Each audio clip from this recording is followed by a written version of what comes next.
Vous parlez anglais seul dans votre voiture. Les mots sortent facilement.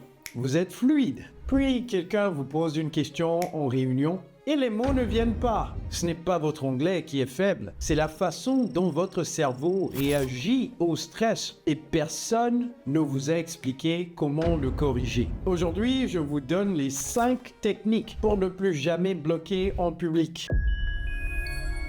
Hello everybody, it's Coach Joe, your English coach. Votre cerveau sous pression ne fonctionne pas comme votre cerveau au repos. C'est documenté, c'est prouvé et c'est la clé pour comprendre ce qui vous arrive. Sous pression, le cortex préfrontal, c'est-à-dire la zone qui gère le langage, se déconnecte partiellement. Votre amygdale prend le contrôle. Résultat, les mots que vous connaissez deviennent temporairement inaccessibles. Vous cherchez, vous hésitez, vous bloquez. Ce n'est pas un manque de niveau, c'est une réponse neurologique normale au stress. La bonne nouvelle, cette réponse se modifie avec des techniques précises. Voici les 5. Technique numéro 1, les phrases passe-partout. Sous stress, votre cerveau cherche un point d'ancrage, c'est-à-dire quelque chose de familier et d'automatique pour repartir. Les phrases passe-partout sont exactement ça. Des formules courtes, mémorisées à l'avance, que vous sortez automatiquement pour gagner 3 à 5 secondes. Ces secondes suffisent pour que votre cerveau se réinitialise. Voici les plus efficaces. That's a good point. C'est une bonne remarque. Utilisez ça lorsque quelqu'un vous dit quelque chose et que vous avez besoin d'une seconde avant de répondre. Let me think about that for a moment. Laissez-moi y réfléchir un instant. C'est parfait en réunion, ça sonne réfléchi, pas paniqué. Could you repeat that? Vous pouvez répéter. Cette formule est sous-utilisée par peur de paraître incompétent. En réalité, elle montre de l'attention. I want to make sure I understood correctly.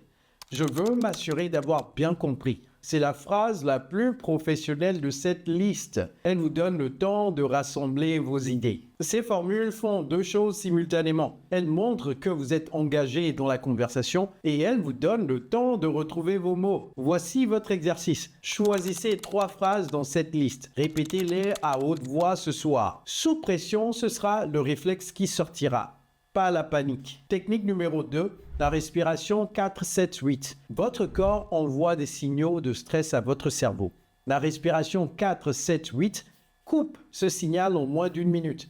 Inspirez par le nez en comptant jusqu'à 4. Retenez votre souffle en comptant jusqu'à 7. Expirez lentement par la bouche en comptant jusqu'à 8. 1 ou 2 répétitions suffisent. Faites ça avant d'entrer dans une réunion, avant de passer un appel en anglais, avant de prendre la parole. Ce n'est pas de la méditation, c'est de la régulation du système nerveux. Vous réduisez le cortisol, vous réactivez le préfrontal et l'anglais que vous connaissez redevient accessible. Les présentateurs professionnels font ça dans les coulisses. Les athlètes de haut niveau font ça avant la compétition. Vous pouvez le faire aux toilettes de votre bureau avant une réunion. Personne ne le verra, mais tout le monde sentira la différence. Au fait, si vous avez du mal à parler anglais, n'hésitez pas à nous contacter. Nous avons déjà aidé des milliers de francophones dans plus de 60 pays du monde à parler couramment cette langue. Cliquez sur le lien dans la description de cette vidéo et nous nous ferons le plaisir de vous aider à changer radicalement votre vie grâce à l'anglais. Technique numéro 3, l'ancrage verbal.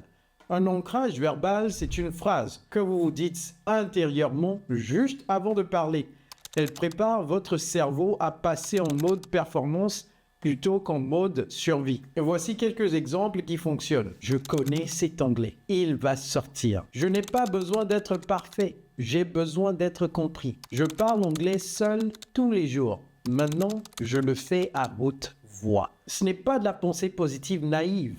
C'est de la régulation cognitive. Vous remplacez une pensée parasite qui est « je vais me tromper, je vais bloquer » par une pensée neutre, positive et fonctionnelle. Et ça change l'état mental dans lequel vous entrez dans la conversation. Votre ancrage doit être le vôtre. Trouvez une phrase qui résonne pour vous spécifiquement. Testez-la à haute voix ce soir. Utilisez-la avant chaque situation stressante pendant 2 semaines. Au bout de 2 semaines, elle devient automatique. Écoutez, si vous apprenez des choses dans cette vidéo, prenez une seconde pour liker et commenter. Ça aide vraiment la chaîne. Technique numéro 4, la narration intérieure. C'est la technique la plus discrète et la plus transformatrice sur le long terme. La narration intérieure, c'est le fait de penser en anglais dans votre tête pendant votre journée. Pas à haute voix, mais sans effort visible durant vos activités normales. Par exemple, vous êtes dans les transports, décrivez ce que vous voyez en anglais. The man in front of me is reading a newspaper. He looks focused. L'homme devant moi lit un journal, il a l'air concentré. Vous faites la cuisine, narrez vos actions. I'm cutting the onions, I should have used gloves. Je coupe les oignons, j'aurais dû mettre des gants. Ça paraît simple, c'est justement pour ça que ça fonctionne. Vous câblez une connexion directe entre vos pensées et la langue anglaise, sans passer par le français, sans traduire, sans pression. Avec le temps, cette connexion reste active, même sous stress.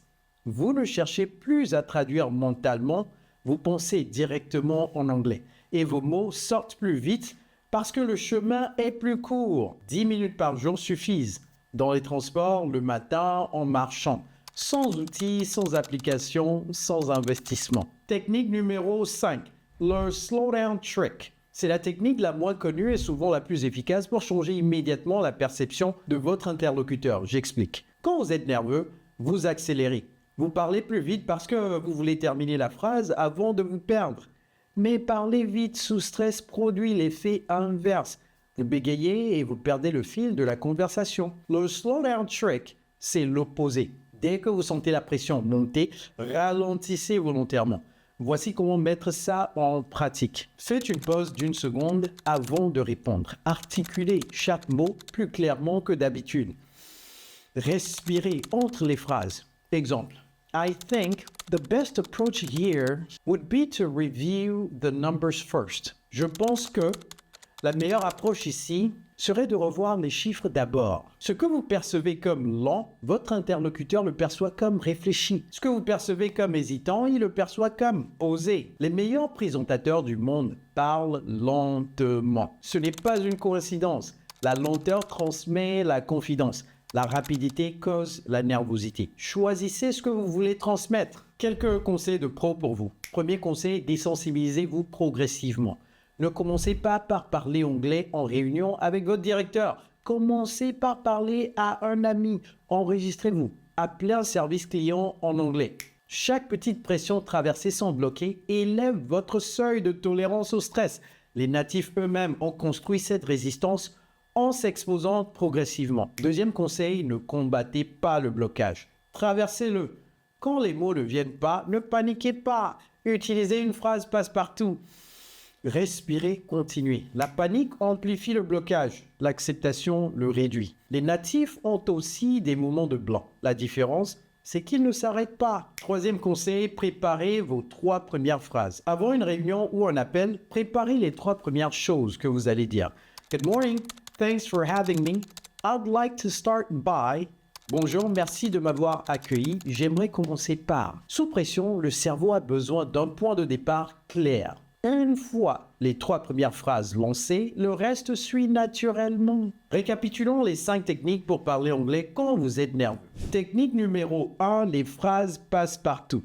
3 formules mémorisées qui vous donnent 3 à 5 secondes pour retrouver vos mots. Technique numéro 2, la respiration 4, 7, 8. Inspirez 4 secondes, retenez 7 secondes, expirez 8 secondes.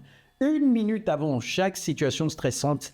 Technique numéro 3, l'ancrage verbal. Une phrase intérieure qui fait passer votre cerveau du mode survie au mode performance. Technique numéro 4, la narration intérieure. Pensez en anglais dans votre tête 10 minutes par jour. Votre cerveau câble une connexion directe. Technique numéro 5, le slowdown trick. Ralentissez volontairement, votre interlocuteur percevra de la confiance, pas de l'hésitation. Ces 5 techniques ne requièrent pas 2 heures de pratique. Elles ne demandent que de l'intention et de la régularité. Votre anglais n'est pas faible, il a besoin d'être accessible sous pression. Et ça s'entraîne. Dites-moi en commentaire laquelle de ces 5 techniques vous allez essayer en premier. Et si cette leçon vous a aidé, likez et partagez. Si vous avez aimé cette vidéo, je suis sûr et certain que vous allez aussi kiffer celle-là. Alors cliquez ici pour la regarder maintenant. Let's go to your English coach. Take care.